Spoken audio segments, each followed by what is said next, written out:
नमस्कार,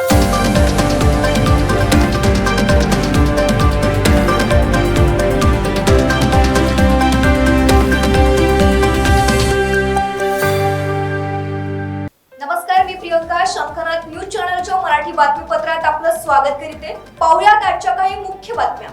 येत्या 22 जानेवारी रोजी होणाऱ्या श्रीराम मूर्ती प्राणप्रतिष्ठा सोहळ्यानिमित्ताने संपूर्ण देशात उत्साहाचे वातावरण आहे. या निमित्ताने सर्वांनाच अयोध्येला जाण्याची इच्छा देखील आहे. हेच स्वप्न असलेल्या नागपूरच्या सुप्रसिद्ध भजन गायिका भाग्यश्री आणि धनश्री वाटकर या जुळ्या बहिणींना राम मंदिरात जाण्याचा बहुमान मिळाला आहे. त्या दोघी अयोध्येत राम भजनचा परफॉर्मन्स सादर करतील. प्रधानमंत्री नरेंद्र मोदी यांच्या विशेष उपस्थितीत नागपुरातील या भगिनी सुप्रसिद्ध पार्श्वगायिका लता दिदींनी गायलेले श्रीरामचंद्र कृपालू, ठुमक चालत रामचंद्र अशी एकापेक्षा एक सरस भजन सादर करणार आहे. या भगिनींनी याआधीही राम मंदिर भूमिपूजन कार्यक्रमात दीपोत्सवात देखील भजन सादर केले असून आता पुन्हा एकदा त्यांना उत्तर प्रदेश सरकारकडून अयोध्येचे निमंत्रण मिळाल्याने त्या राम मंदिर प्राणप्रतिष्ठा कार्यक्रमात भजन सादर करतील. शंखनाथ न्यूजसाठी ब्युरो रिपोर्ट. आमचा कार्यक्रम अयोध्येला 22 जानेवारीला होणार आहे आणि तो कार्यक्रम आम्हाला सगळ्या मोठ्या दिग्गज कलाकारांबरोबर आम्हाला तिथे गायण्याची संधी मिळाली. हे खरंच आमचं खूप मोठं भाग्य आहे आणि आमचा कार्यक्रम तो सायंकाळी असणार आहे. श्रीराम श्रीराम श्रीरामचंद्र कृपालु भज मन हरण भव भयदारुणं. श्रीरामचंद्र कृपालु भज मन हरण भव भयदारुणं. नवकंजलोचन कंज मुखकर कंज पद कंजारुणं. श्रीराम श्रीराम भजु दीन बंधु दिनेश दानव दैत्यवंश. अयोध्येत होणाऱ्या श्रीराम मंदिर प्राण प्रतिष्ठा सोहळ्याच्या निमित्ताने नागपुरात देखील राष्ट्रवादी काँग्रेस पार्टी अजित पवार गट यांच्याकडून 35 बाय 10 फूट उंचीची असलेली श्रीराम, माता सीता आणि हनुमानाची प्रतिकृती साकारून प्राणप्रतिष्ठा सोहळा साजरा करण्यात येणार आहे. जातीपातीच्या सलोख्याला बाजूला सावरत मोनिस गॉस यांच्या संकल्पनेतून हा कार्यक्रम आयोजित करण्यात आला असून 19 जानेवारी ते 22 जानेवारी असा सलग 4 दिवस हा कार्यक्रम होणार आहे. या कार्यक्रमात विविध उपक्रम राबवून भजन गायनासह भक्तिमय वातावरणात हा सोहळा पार पडणार असल्याची माहिती शहर अध्यक्ष प्रशांत पवार यांनी दिली आहे. शंखनाथ न्यूजसाठी ब्युरो रिपोर्ट. आजच्या पत्रकार परिषदेला उपस्थित प्रदेशचे उपाध्यक्ष अनिल अहिरकर साहेब, ईश्वर बाळगुदे साहेब, माजी नगरसेवक राजेश माटेजी, ढेंगरेजी आणि त्या विभागाचे अध्यक्ष रवी पराते आणि ज्याची ही संकल्पना आहे तो म्हणजे गौस मोमीन, त्याची ही संकल्पना होती आणि त्याच्या या संकल्पनेतून आम्ही सगळ्या राष्ट्रवादीचे पदाधिकाऱ्यांनी असा विचार केला की वा सगळेच जण करून राहिले तर मग आम्ही का बरं नाही करायचं. आणि म्हणून आम्ही गांधी गेट शिवाजी महाराजांच्या पुतळ्याला एकदम लागून बाजूलाच, म्हणजे महाराजांचा पुतळा सेंटरमध्ये आहे आणि त्याच्या एकदम बाजूला 35 बाय 15 फुटाची रामाची प्रतिकृती आहे. त्यांच्या बाजूला सीतेची प्रतिकृती आहे, ती 32 बाय 10ची आहे आणि लक्ष्मण यांची प्रतिकृती ती 32 बाय ती पण 10ची आहे आणि 10 फुटाचे हनुमानजी त्यांच्या पायाजवळ बसलेले आहे. असा तो एकंदरीत तो देखावा पूर्ण तिथे आम्ही उद्या संध्याकाळी 5 वाजता करणार. त्याच्या पहिले तिथे एक स्टेजही राहणार आहे. त्या स्टेजवर भजनं राहतील, सुंदरकांड राहील. त्याच्यानंतर वेगवेगळे आम्ही अजून होम हवनचं सुद्धा त्या ठिकाणी करण्याचा एक विचार करतो आहे. म्हणजे ह्या सगळ्या ऍक्टिव्हिटी 4 वाजता पासून सुरू होऊन जातील.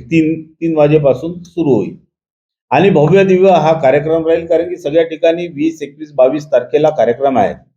म्हणून 19 तारखेला आम्ही तसं तर रामाचं प्रतिष्ठापना वगैरे हे सगळं सुरू झालेलं आहे अयोध्येमध्ये. त्यामुळे आम्ही हे आता हे कार्यक्रम सुरू करून राहील. याच्यामध्ये माननीय प्रवीण दटकेजी येणार आहेत. ते त्या प्रमुख पाहुणे राहतील. माननीय राजेंद्र जैन साहेब प्रमुख पाहुणे राहतील.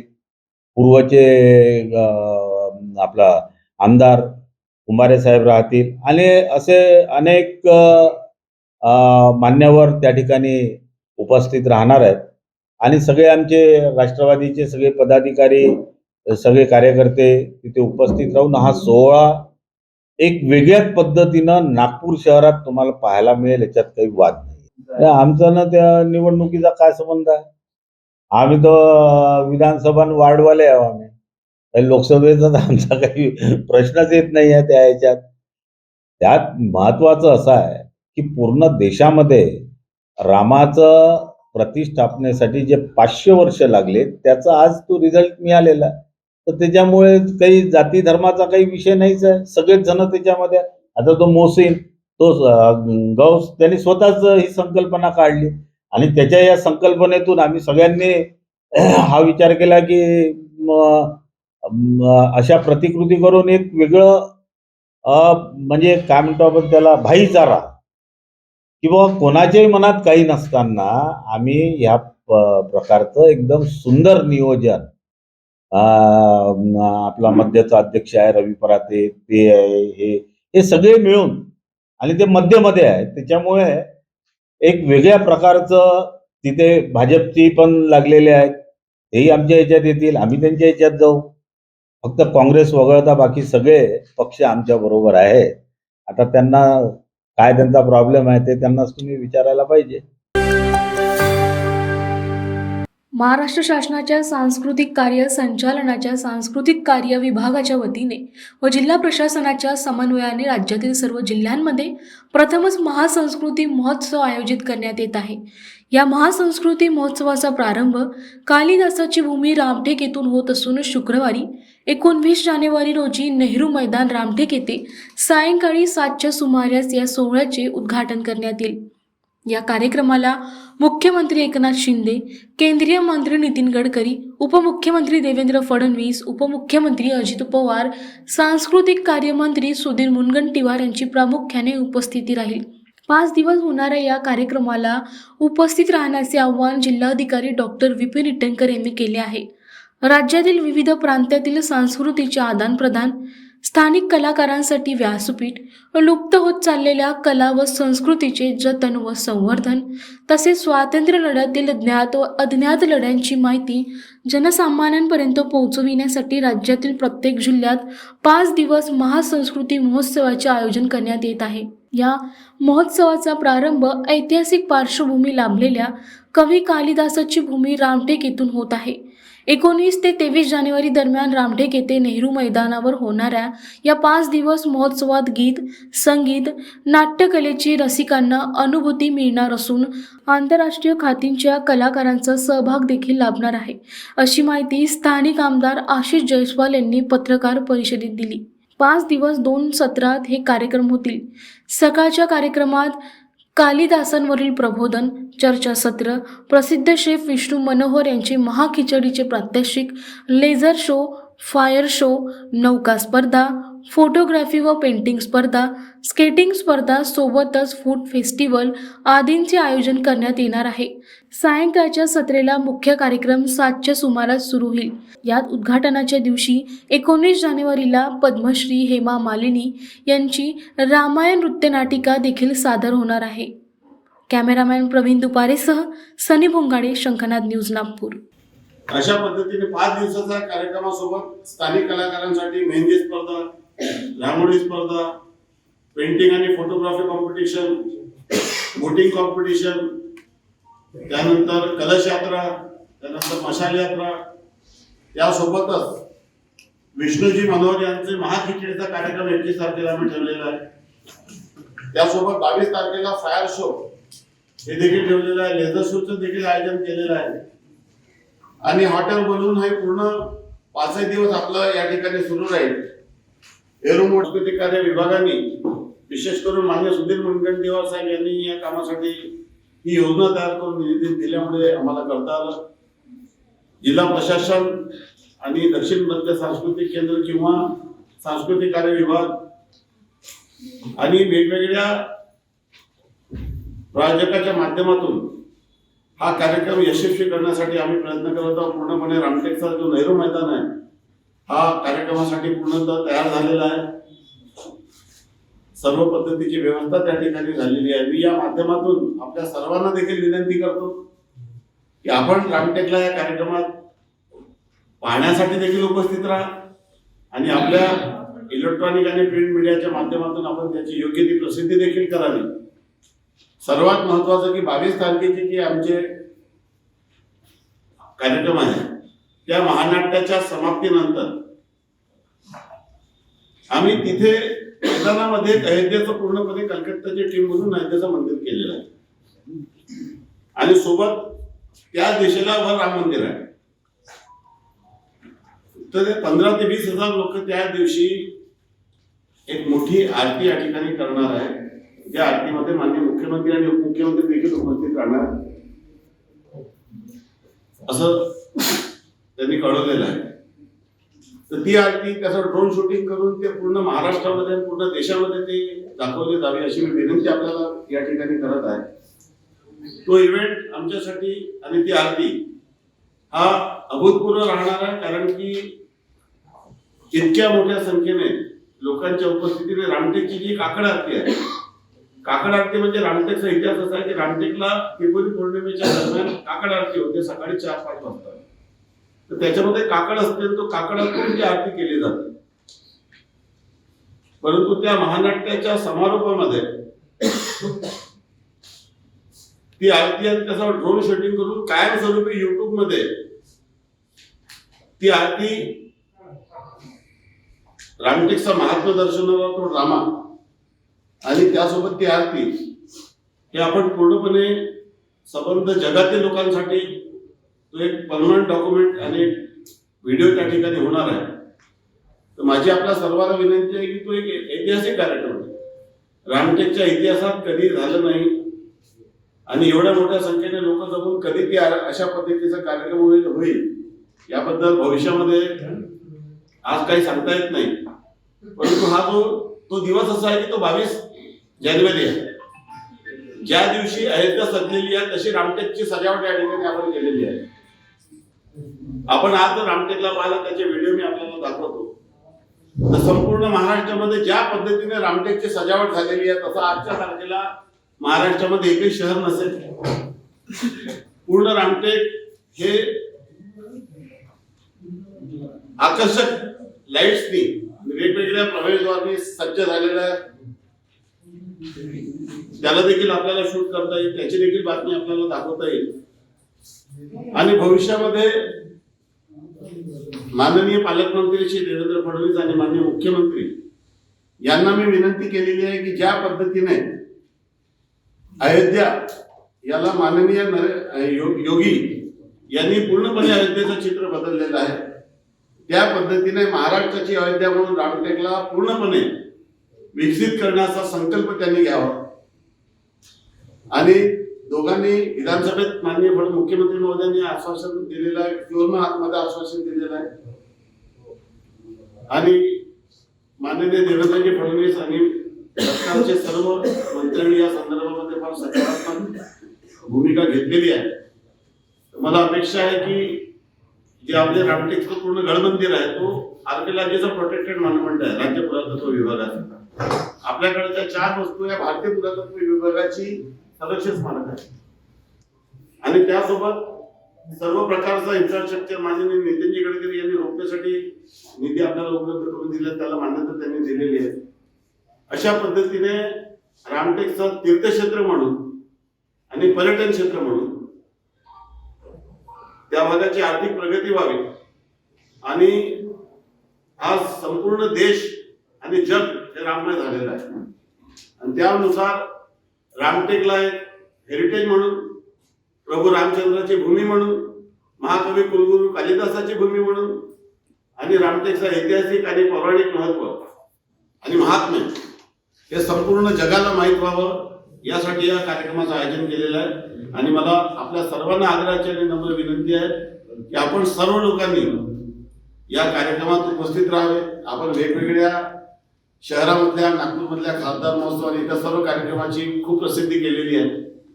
आम्ही दूर राहतो, ग्रामीण भागात राहतो. आमच्या कार्यक्रमाला देखील आपण तेवढंच महत्त्व द्यावं. आणि आपल्या सर्वांचं जिल्ह्याचं रामटेक हे अतिशय महत्त्वाचं असं एक स्थान आहे. आपल्यालाही माहित आहे की आजच्या तारखेला आपल्याला मोठ्या प्रमाणामध्ये ब्रँडिंग करावी लागते, कारण की ब्रँडिंग म्हणजे जे आपलं महात्म्य आहे ते लोकांना सांगावं लागतं.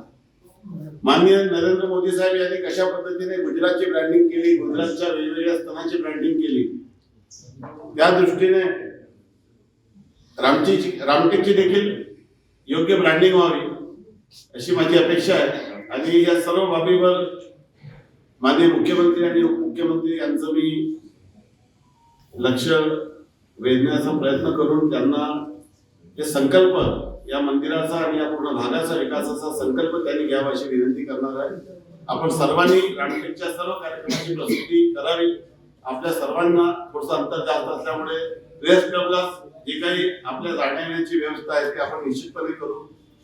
जी काही आपण मंजुषाजी जोशी आहेत त्यांना आपण जर सर्व लोकांनी नाव दिलं तर आपण प्रेस क्लबलाच या ठिकाणी वाहनांची व्यवस्था करू. आपल्या जाण्याची, आपल्या येण्याची आपल्याला कुठल्याही प्रकारची गैरसोय होणार नाही. तिथं आपण इलेक्ट्रॉनिक मीडियासाठी प्रॉपर स्टेज ठेवलेला आहे, त्यांच्या बसण्याची व्यवस्थित अरेंजमेंट केलेली आहे. माझी आपल्या सर्वांना विनंती आहे की आपण योग्य प्रसिद्धी द्यावी आणि या कार्यक्रमाच्या यशस्वी होण्याकरता आपलं सहकार्य आणि आशीर्वाद. चंद्रपूरचे अपक्ष आमदार किशोर जोरगेवार यांनी पुरातन देवी महाकाली मंदिरात स्वच्छता मोहिमेत सहभाग घेतला.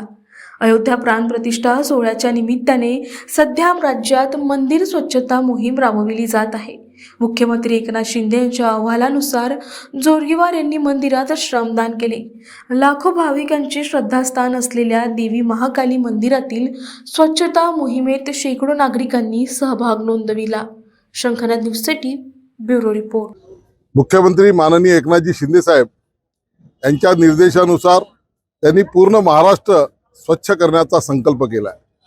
तशी मोहीम सुरुवातीला मुंबईमध्ये सुरू झाली आणि त्याला नागरिकांचा प्रचंड असा प्रतिसाद मिळाला. एकीकडे आपण विकासाची कामं, डेव्हलपमेंटची कामं करतो, तो सोबतच स्वच्छता हा आपला महत्त्वाचा विषय राहिला आहे. म्हणून जी आपलं शहर स्वच्छ करण्याच्या दृष्टिकोनातून आज या ठिकाणी या मोहिमेची सुरुवात करत जाते. हे माता महाकालीचं देवस्थान हे चंद्रपूरकरांचं आशास्थान आहे, श्रद्धास्थान आहे. या मंदिरामध्ये हजारो भाविक दररोज येत असतात आणि लाखो भाविक चैत्र पौर्णिमा, चैत्र यात्रेच्या वेळेस आणि अश्विन यात्रेच्या वेळेस, नवरात्राच्या वेळेस या ठिकाणी मोठ्या प्रमाणात येतात. म्हणून हा परिसर स्वच्छ राहावा, सुंदर राहावा. इथे आल्यानंतर माणसाला मनशांती मिळत असते. त्यामुळे हा परिसर पासून स्वच्छ करण्याचा या मोहिमेचा इथूनच आम्ही सुरुवात करतोय. रामलला प्राणप्रतिष्ठा सोहळ्याच्या निमित्ताने देशभरात स्वच्छता अभियान राबवण्यात येत आहे. चंद्रपूर येथेही अयोध्येतील राम मंदिराच्या प्राणप्रतिष्ठा सोहळ्याच्या निमित्ताने विविध कार्यक्रमांचे आयोजन करण्यात आले. चंद्रपूरच्या सिव्हिल लाईन भागातील हनुमान मंदिरात स्वच्छता अभियान राबवून या मोहिमेची सुरुवात करण्यात आली. पुढील काही दिवसात विविध धार्मिक व सामाजिक कार्यक्रमाच्या माध्यमातून अयोध्येतील सोहळ्यानिमित्ताने नागरिक योगदान देणार. सिव्हिल लाईनच्या हनुमान मंदिरातही यज्ञ व पूजेद्वारे प्राणप्रतिष्ठा सोहळा साजरा करण्यात येणार. शंखनाद न्यूजसाठी ब्युरो रिपोर्ट. 22 जानेवारी 2024ला अयोध्या येथे श्रीरामाची प्राणप्रतिष्ठा होऊ घातली आहे आणि त्या अनुषंगाने चंद्रपूर जिल्ह्यात देखील उत्साहाचं वातावरण आहे.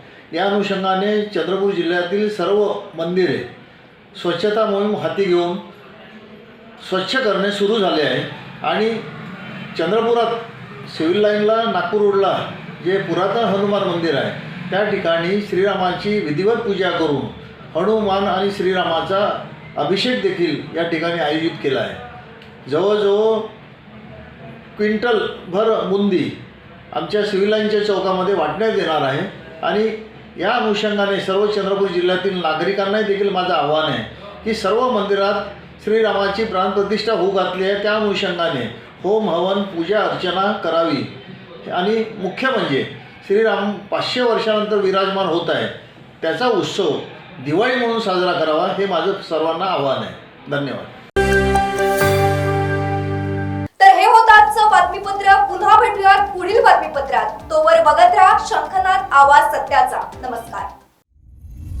सर्व प्रकारच्या पाळीव प्राण्यांसाठी अत्यंत गुणकारी इनोटॉक्स पौष्टिक आहार. नैसर्गिक वापरा, केमिकल टाळा. इनोटॉक्ससह रोगराईस आळा घाला. पशुखाद्य टेक्नॉलॉजिकल ऑडिटिव्ह उत्पादनासाठी महाराष्ट्रातील सर्व जिल्हे व तालुक्यात डीलर्स नेमणे आहे. अधिक माहितीसाठी संपर्क करा 8446662542 738777557.